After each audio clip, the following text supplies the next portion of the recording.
ბატონმა პრემიერმა ძალიან ინერვიულა 19 აპრილს რომ ძალიან ბევრი ადამიანი მოვიდა რუსთაველის გამზირზე პარლამენტის წინ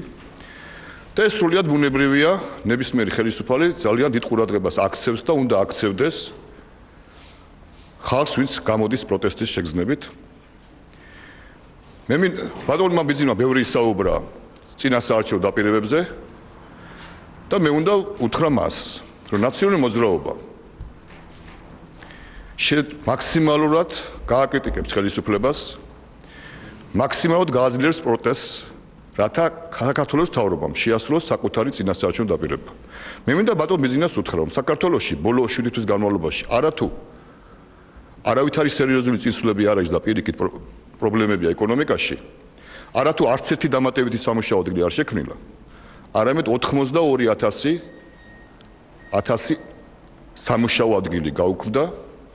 82,000 ოჯახი დარჩა შემოსავლის გარეშე და საქართველოში კიდევ უფრო გაიზარდა გაჭირვება საქართველოში კიდევ უფრო გაიზარდა უმუშევრობა ამიტომ თავარი ამოცანა დღევანდელი ხელისუფლების უნდა იყოს სამუშაო ადგილების